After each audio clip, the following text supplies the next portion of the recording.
Queria saber como é que funciona a Brasília, lá nos bastidores e corredores que vocês transitam também, que tem um negócio chamado tráfico de influência, que você vai sempre chegar em alguém. Como juiz, o que você acha de um juiz ter algum parente num escritório de advocacia? Como que você acha essa crise, se é ético e se deve continuar? O parente não pode advogar, no caso, e a discussão que tem um pouco mais ampla é se o parente que compõe um escritório de advocacia, se esse escritório pode advogar no caso, porque daí qual que é a suspeita? Que embora o nome não esteja vinculado diretamente ao caso, de alguma maneira existe ali um subterfúgio de influência.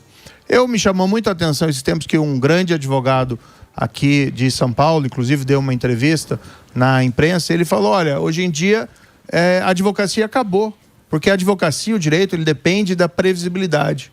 E se para você ser bem sucedido, você tem que contratar um escritório no qual trabalha um parente de ministro do Supremo Tribunal Federal, é o fim da picada. Então, nenhum país assim pode conviver com esse tipo de contradição. Você não pode, por exemplo, uma disputa comercial. A gente está falando de casos criminais, certo, mas até mesmo uma disputa comercial. Disputa comercial, às vezes, de bilhões de reais. Não pode ter esse tipo de jogo. Portanto, o Congresso até fez a sua parte nesse aspecto. Havia sido aprovada uma norma dizendo que ficaria impedido ou suspeito o magistrado de atuar em caso no qual atuasse o escritório vinculado a um parente dele ou que fosse membro do parente dele, e o Supremo veio lá e declarou inconstitucional. Por quê? Eles mesmos votam neles. Né? Então, eu acho que precisaria aí... Nós precisamos, na verdade, discutir uma reforma ampla do Judiciário. Eu tenho defendido, por exemplo, mandato para ministro do Supremo Tribunal Federal. Nós precisávamos acabar com o foro privilegiado, que é uma luta antiga. Não serve ninguém isso. Gera uma relação espúria, não saudável entre o Congresso e o próprio Supremo Tribunal Federal. Talvez nós devêssemos pensar, como fez alguns países lá, a Ucrânia, um país em guerra, com todas as dificuldades do mundo, criou uma Corte Nacional Anticorrupção, com uma formatação absolutamente diferente, para poder enfrentar um problema deles aqui também. O que eu posso dizer que da nossa parte, né? No Senado, a gente vai continuar defendendo essas reformas, que a meu ver são importantes para o país, o Estado de Direito, mas a gente vai fazer a nossa parte no Estado. Dentro lá do projeto que a gente está construindo para o ano que vem, a gente pretende criar a Agência Estadual Anticorrupção. Qual que vai ser o diferencial? Mais uma agência? Não. O diretor da nossa agência vai ter um mandato fixo de 4 anos, a ideia é essa, sem possibilidade de prorrogação ou de novo mandato, para que ele fique imune a pressões políticas, inclusive do próprio governador, para ele fazer o seu trabalho. Como a gente deveria discutir, por exemplo, mandato para a Polícia Federal, para não ter essas situações, por exemplo, de trocar o delegado do inquérito que investiga o filho do presidente. Que falam que foi burocrático, né? A gente tem que evoluir e discutir soluções, buscar soluções. Essa é uma das coisas que a gente quer fazer, por isso que eu tenho até falado, vamos retomar essa luta contra a corrupção de baixo para cima. A partir lá do meu estado do Paraná, a gente tem esse objetivo para realizar. Bom, lá você vai ganhar no primeiro turno, né? Tá bem. Você vai ganhar lá no primeiro. E aqui também, acho que aqui também o Tarcísio leva no primeiro turno. Você acha que... Olha o sorrisinho. Sorriso do primeiro turno. Tá forte. A Lava Jato do Paraná é república, sorriso de candidato. Cuidado que esse negócio de já ganhou é complicado. Não, a gente vai tratar isso com humildade, mas eu queria ouvir de novo. O quê? Eu não ouvi direito aquela hora que você falou, eu estava prestando atenção na pergunta ali. É o que falam. Não, tô brincando. Ele tá bem humorado. Tá fazendo piadinha, né, agora. Baixa no peito. Tá fazendo piadinha cada vez melhor. Nós estamos bem, mas a eleição tem que tratar com muita humildade, né? A gente está construindo um projeto bacana para os paranaenses, que não é só, evidentemente, combate à corrupção, não é só segurança pública, saúde, educação, infraestrutura, vai estar tudo lá. Inclusive, lá chamei para ser pré-candidato a vice na minha chapa o presidente da FIEP local, que era a Federação de Indústrias do Paraná, Edson Vasconcelos, que é um técnico, alguém focado em inovação e tecnologia, porque a gente quer assim, dar um salto de desenvolvimento também no nosso estado. É importante falar isso, Emílio, porque o pessoal fica falando, só falar sobre combate à corrupção. Não, mas isso é importante. Exato. A gente não vai largar as nossas raízes e aquilo que a gente acredita. Porque o pressuposto de um bom governo é você ter um governo honesto. Senão nada funciona. Senão é o dinheiro que vai ser desviado, senão são as decisões tomadas pelos motivos errados. E isso a gente não quer no nosso estado. Ô Deltan, e você aqui, ó, você está com as medidas aqui para o Senado. Você não estava... Você é candidato, vão poder votar em você, porque você estava meio inelegível. Que história é essa que aconteceu com você? Que você foi julgado, não foi? Estamos de volta aqui na Jovem Pan. Hoje, o Sérgio Moro conversando com a gente e o Deltan Dallagnol também conversando com a gente aqui para você em todo o Brasil. Senhorita, sabe que sempre que eu tô aqui eu trago uma novidade para vocês, né? Eu sempre trago um anúncio, uma ação nova que a gente entrou, um trabalho novo que a gente está fazendo. E hoje eu tô trazendo aqui para falar sobre as 10 medidas que a gente preparou para o Senado. 10 grandes bandeiras sobre contenção de abusos do Supremo, em primeiro lugar. Em segundo lugar, segurança pública. E em terceiro lugar, contenção da corrupção, combate à corrupção. Um grande pacote de medidas que a gente está disponibilizando lá também no nosso site. E eu queria falar um pouquinho disso, mas antes eu vou responder a tua pergunta. Há 3 anos atrás, dia 6 de junho de 2023, eu estava sendo cassado. Na verdade, não é eu que estava sendo cassado, eram 345 mil votos sendo cassados no Paraná. Naquele momento, pessoas me abraçaram, pessoas choraram, porque as pessoas, elas colocam esperança em projetos de renovação, de transformação, que lutam por integridade, competência, boa gestão, e na visão de muitas pessoas é o que a gente busca representar e a gente representa isso. E o que tem até o vídeo passando ali para quem tá pelo rádio, uma senhorinha. Nossa. Vocês são heróis. Eu estou vereadora em Santa Bárbara. E a política não é fácil mesmo, não. Tanto que não é fácil. Mas Deus está te ajudando, eu tenho certeza disso. Tá bom? E eu vou priorizando. Continua. Isso aí. Isso foi na época, né? Foi na época. Eu lembro dessa senhora, Thaís Revete, ela estava cumprindo um primeiro mandato dela, salvo engano, de vereadora, salvo engano, em Minas Gerais. Ela participava voluntariamente de serviços na PAI, ela também atuava como presidente de uma entidade filantrópica. É aquele tipo de pessoa que já fez muito pela sociedade e faz voluntariamente e que você quer honrar com posições para que elas possam fazer mais ainda. E ela é um exemplo das pessoas que estão do nosso lado, pessoas que acreditam, que lutam, que têm uma visão de amor e de serviço ao próximo. E o que o tribunal fez, o Tribunal Superior Eleitoral fez, foi uma atrocidade naquele ano. Eles me cassaram numa futurologia, num exercício de futurologia, aplicando uma lei que não existia, inventando lei onde não existia. Todos os grandes jornais criticaram, grandes juristas criticaram. Agora, o que o tribunal não fez foi me tornar inelegível. O que ele não fez foi cassar meus direitos políticos. Ou seja, eu sigo elegível. Agora o panorama jurídico e político é outro.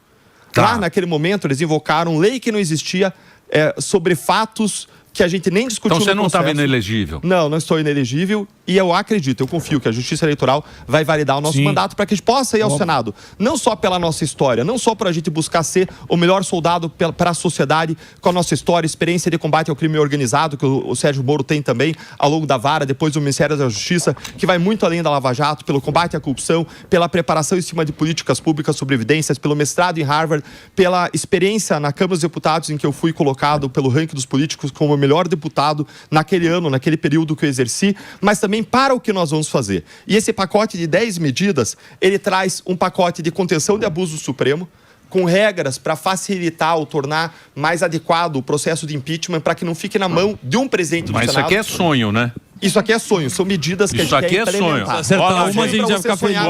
Ó, anota aí. Impeachment do ministro do STF, maioridade penal para crimes graves, prisão após condenação de segunda instância, corrupção de altos valores como crime hediondo, fim do foro privilegiado, contenção dos abusos do STF, limitação do indulto na tudo que a gente quer, defesa da vida e do policial, criminalização de enriquecimento ilícito, reforma processual e retorno da corrupção. Aqui. Retorno da corrupção, não. Retorno dela para a Justiça Federal. Para a Justiça Federal. Que ela foi mandada para a Justiça Eleitoral, que nunca mandou ninguém para a cadeia. A corrupção ela vai para Federal e não para... Porque lá você vai preso, né? Lá você tem uma tendência maior de você conseguir fazer alguma coisa pelas pessoas. A Justiça Eleitoral nunca vai acontecer nada. Agora, isso aqui, quando vai para, por exemplo, eles tentaram agora fazer a maioridade penal, todo mundo pulou fora e ninguém votou. Agora, a redução da maioridade, ela passou na Câmara, foi para o Senado, e sabe por que ela não passou no Senado? Porque o PT, que tem uma visão de bandidolatria, de que bandido é vítima da sociedade, se articulou, em especial pelas mãos de Gleisi Hoffmann, e barraram a redução da maioridade penal. E não era uma redução genérica para todo mundo, qualquer idade, não. Era uma redução para 16 anos, só para crimes graves e ainda a pessoa ficava cumprindo pena em um estabelecimento próprio para não entrar numa escola do crime. Ou seja, uma proposta muito fundamentada, muito razoável, encontra apoio de coisa de 80% da sociedade brasileira, e pesquisas mostram que quando a pessoa hoje, o jovem, ele atinge 18 anos, o índice de crimes cai drasticamente. Ou seja, a maioridade penal, se ela for reduzida, segundo o estudo que foi feito em cima de números do Rio de Janeiro, isso vai salvar dezenas de milhares de vidas no Brasil. Acho que tem uma questão que é importante também nessas eleições desse ano, sem entrar nas especificidades, mas nesses 4 anos na oposição, e a oposição, nós defendemos o endurecimento da legislação penal. O Brasil tem um problema sério com violência e criminalidade. Houve sim uma redução desde 2017, percentualmente significativa, dependendo do ano. No ano que eu fui ministro, caiu 22% os assassinatos no país. Mas ainda mesmo assim caindo, os números são muito elevados. E a gente está vendo um crescimento do crime organizado muito forte. Agora tivemos essa medida lá do governo norte-americano de designar o PCC e o Comando Vermelho como organizações terroristas. Isso é bom? Eu acho positivo. Por quê? Porque isso vai dificultar a lavagem de dinheiro por essas organizações lá no exterior e vai facilitar o bloqueio dos bens dessas organizações. É suficiente para derrotá-las, para acabar com elas? Não, mas é um passo na direção certa. Para acabar com elas, nós temos que fazer a nossa parte no Brasil. Não vai ser um governo estrangeiro que vai fazer isso. Mas pelo menos você acaba com aquela história de dizer que criminoso é uma vítima da sociedade, que infelizmente é o discurso do PT e do Lula. E não foi, assim, nenhuma surpresa ver que essa ação do governo norte-americano, que quem acabou estimulando essa designação foi o Flávio Bolsonaro, que é nosso pré-candidato também à presidência da República. Não foi surpresa ver que no dia seguinte o governo Lula já estava jogando contra. E até cometendo aquelas gafes verbais de falar o Lula falando nossos criminosos. Se tiver uma ação de um governo estrangeiro que ajude a combater essas organizações, ela é bem-vinda. Não quer dizer que nós não vamos fazer nossa parte. Vamos sim, e precisamos de endurecer ainda mais a legislação penal. Nós aprovamos, e é sempre a oposição, e é sempre o governo Lula, normalmente, a base dele, votando contra o endurecimento. Vamos dar um exemplo das saidinhas. O Congresso aprovou a lei, que foi até relator aí o Derrite, né, que é pré-candidato ao Senado aqui, aprovou a lei que dá fim nas saidinhas nos feriados, que é importante. Resolve o problema da criminalidade? Não, mas é um passo na direção certa. Foi lá o Lula e vetou, e nós derrubamos o veto no Congresso. Nesse último ano, como se aproxima o período eleitoral, o governo Lula mudou o discurso. E ele começou a ser um pouco mais incisivo no tema da segurança pública. Mas aí, de repente, esse ato das últimas semanas da designação revelou novamente a verdadeira natureza do governo Lula, sim, que é um governo pró-crime. E eu acho que esse ano nós temos uma escolha fundamental a fazer, que é tratar o cidadão de bem com respeito, com dignidade, e tratar o bandido e o criminoso, seja o bandido colarinho branco, ou seja o bandido faccionado, ou seja alguém que furta um celular, com rigor da lei, porque o país não aguenta mais essa bandidagem e o pessoal com medo de sair na rua para ser assaltado ou mandar o filho para a escola para acontecer alguma coisa com o filho. Sim. Temos um encontro fundamental com a lei e ordem nesse país este ano. Mas, Moro, você vai me desculpar, mas os caras são danados. Porque, por exemplo, no último, em 22, foi a picanha. Opa. Vocês lembram? Opa! Picanha. Cerveja, não é só picanha. Agora é o seguinte, presta atenção. O que vem? Presta atenção. Agora é o seguinte, você vai trabalhar menos e ganhar mais. A conversinha furada. Você acha que picanha? Aí Você vai ainda. trabalhar menos, Sérgio Moro. Você vai trabalhar menos e ganhar mais. Essa é a narrativa. Não é? Você tá brincando, pô. Quem não quer? Brincando, Moro? Quem não quer? Agora não vai dar nem pra comer abóbora. Vocês estão brincando comigo. Mas agora pegando nessa questão aí, você acha que a desaprovação do Lula, que a gente vê que tá indo cada vez melhor, né? E você acha que é por conta disso que o pessoal tá notando realmente quê? É a picanha que não vem, é o crime que ele não combate nada, taxa, o pessoal depois destaxa e fala que ó, o que a gente fez, tirou a taxa das blusinhas e foi ele mesmo que criou. Você acha que a máscara tá caindo, por isso que a desaprovação tá? Perguntar pros dois aí. É um governo que trabalha para os bancos. Sim, sim. Nunca os juros ficaram tão altos durante tanto tempo, transferindo renda do trabalhador e do setor produtivo para os bancos. Os bancos ganham muito com o governo Lula.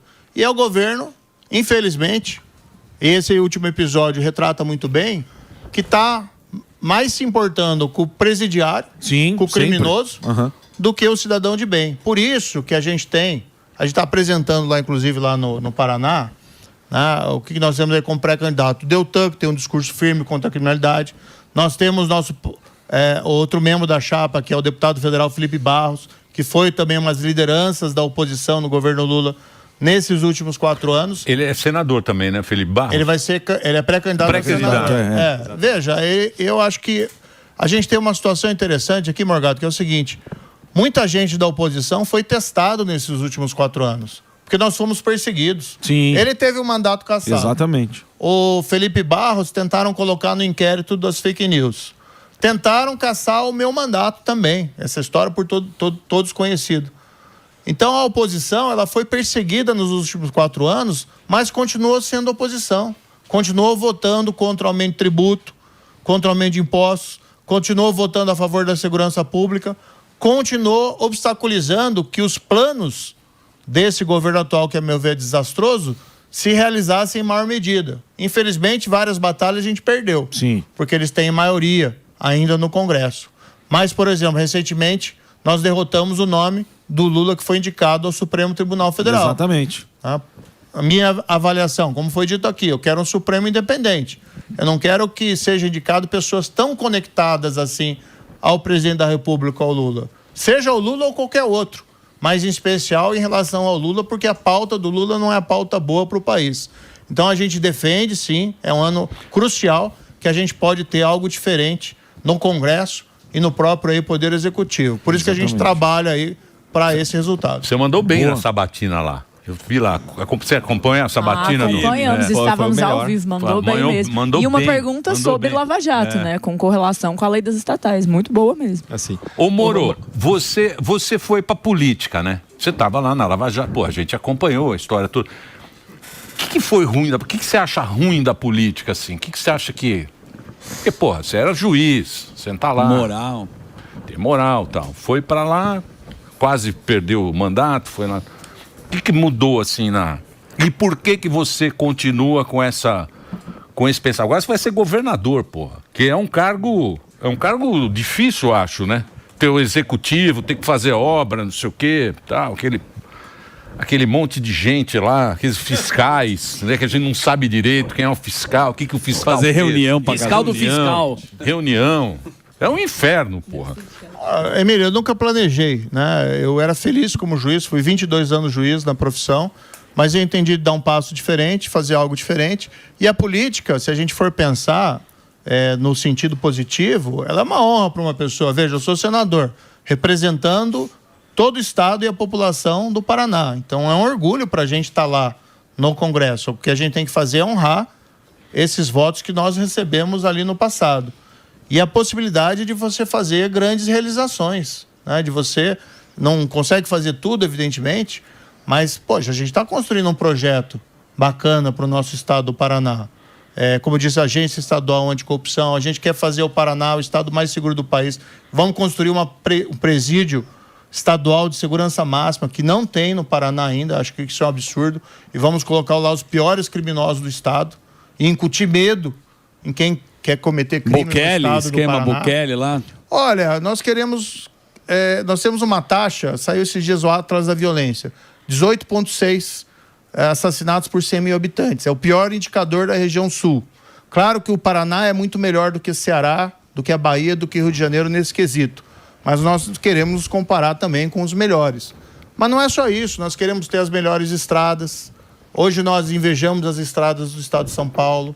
Nós queremos ter a melhor saúde, algo que foi feito aqui, que é muito positivo pelo governador Tarcísio, a tabela SUS, paulista. A gente quer replicar essa experiência lá no estado do Paraná, ter uma tabela SUS paranaense para acabar com essas filas. Porque como é que você acaba a fila? Você tem que aumentar a oferta. Sim. Você tem que tornar mais atrativo a prestação de serviço público de saúde para o SUS. E a única maneira de fazer isso é remunerar melhor. Claro que tem várias ações pontuais que você tem que fazer.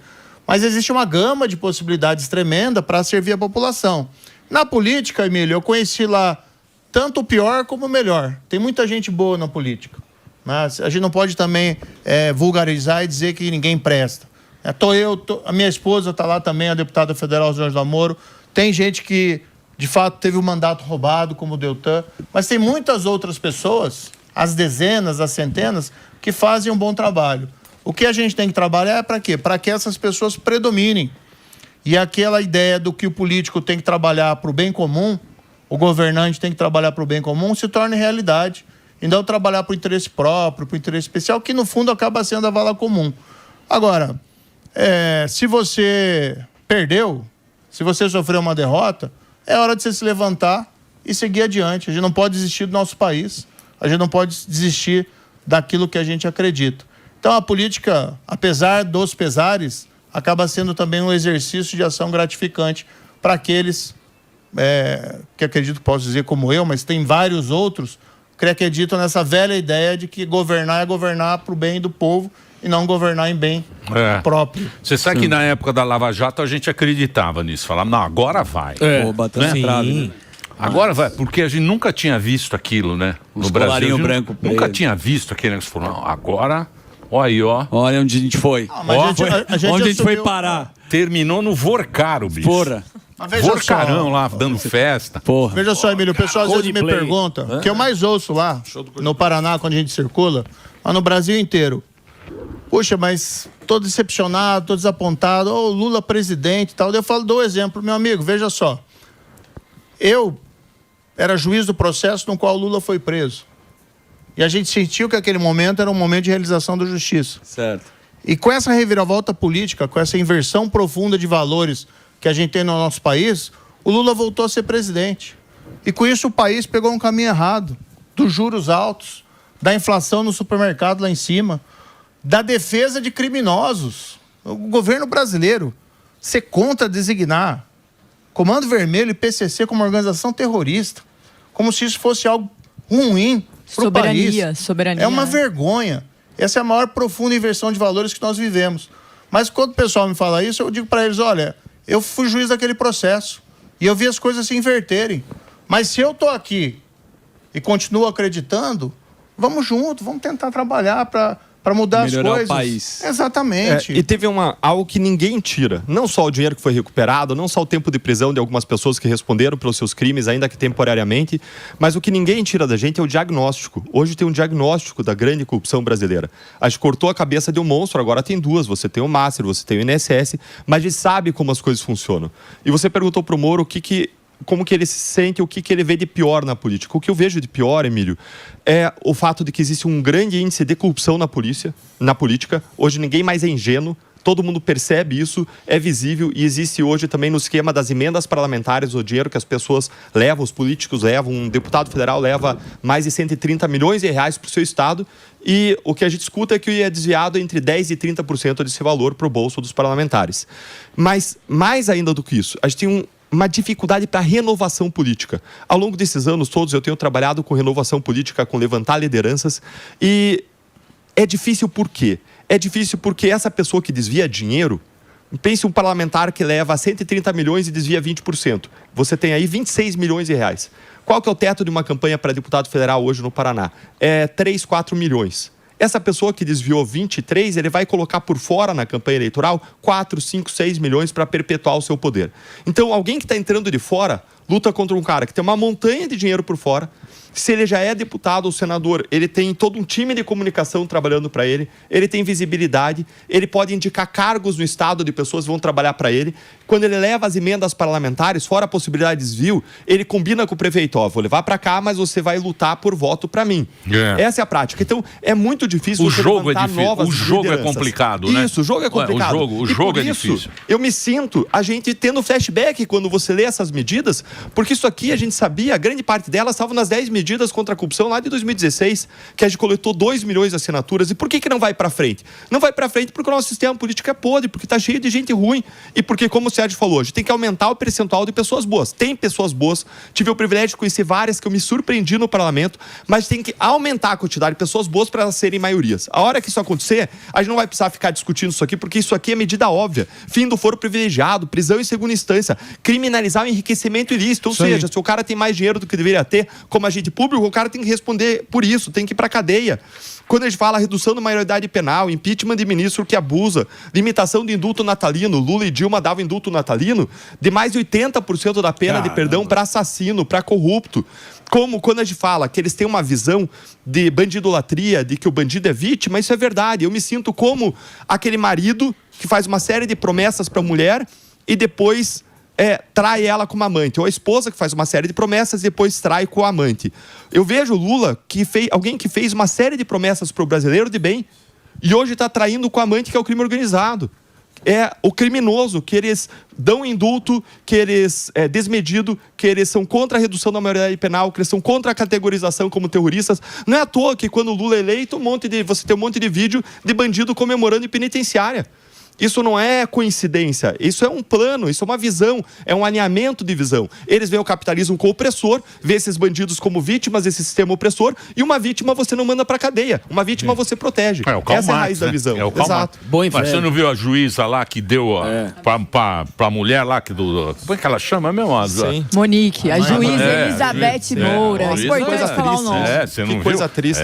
Então, Moro, primeiro turno? Já. Daqui a pouquinho.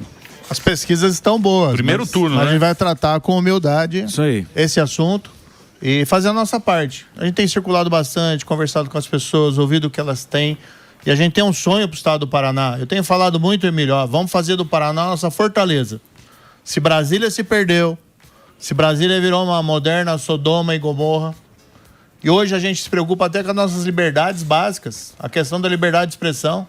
Eu lembro quando vocês fizeram aquela brincadeira aqui no estúdio da pessoa, ficava vigiando, mas é a sensação que as pessoas têm hoje. Não é brincadeira, não.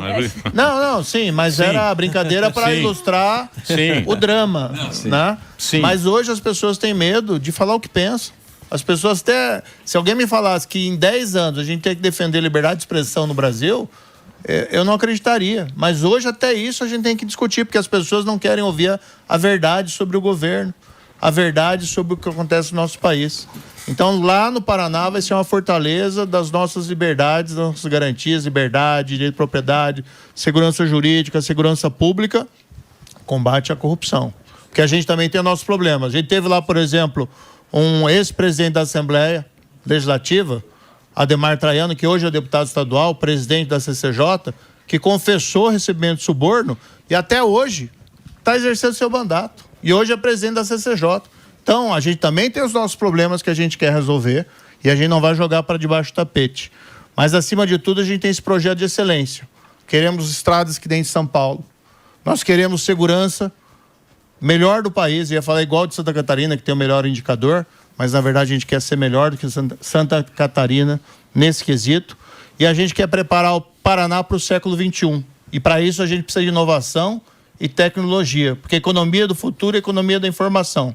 Por isso que a gente trouxe para vice, pré-candidato a vice, não um político, alguém que a gente ia fazer composição partidária para aumentar a tempo TV, não. A gente trouxe alguém preparado, focado nessa ideia de inovação e tecnologia, que é, como mencionei, o Edson Vasconcelos. A ambição, né? O Tarcísio daí não pode me ouvir, mas a ambição que um dia a gente possa ultrapassar São Paulo. Não, evidentemente, em 4 anos ou 8 anos, mas plantar para o futuro. Mas por que não pensar que um dia o Paraná, que hoje é o 4º PIB do país, não possa estar lá em primeiro lugar, ter um desenvolvimento como teve Singapura nos últimos 40 anos, ou a China, não do ponto de vista político, mas do ponto de vista econômico. Então é um projeto de sonhos, mas claro, a gente tem que ter pé no chão e fazer a nossa parte lá no nosso estado. Singapura é duro com corrupção. Lá tem chibatada. Mas lá você tem que... Pega Singapura 10 anos atrás e pega hoje. O exemplo dele é Singapura, você vai preso. Eu que criei. Você paga a multa e toma chibatada. E o imposto lá é bem menor para empreendedor. A turma da tecnologia gosta. Sabe que eu queria... Acabou? Acabou, né? Acabou? Posso fazer mais uma? Não, quero agradecer. Agradecer. Não, você quer fazer mais não quer. Tem tempo? Não, o Deltan.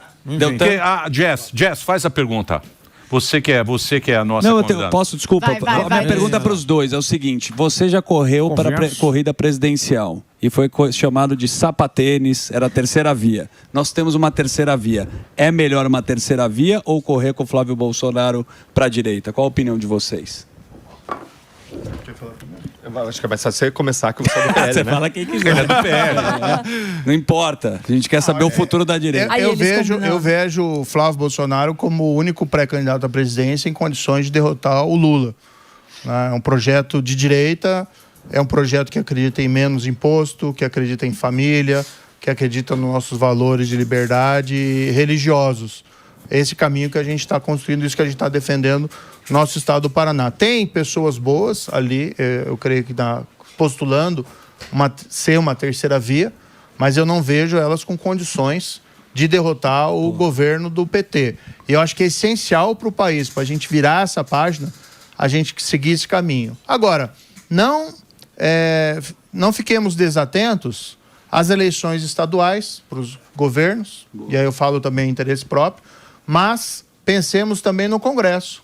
E a gente tem aí a nossa, puxando sardinha para o nosso lado, a nossa chapa de pré-candidatos ao Senado é a melhor que tem no estado do Paraná, que é o Deltan e o Felipe Barros. E de quebra, a gente ainda impede que a deputada Gleisi Hoffmann chegue ao Senado. Mas a Gleisi está bem lá, não está? Na pesquisa. Eu vou baixar a pesquisa aqui, eu vou passar a pesquisa. Tem a pesquisa. Eu vou ver a pesquisa, como é que está a pesquisa. Pesquisa.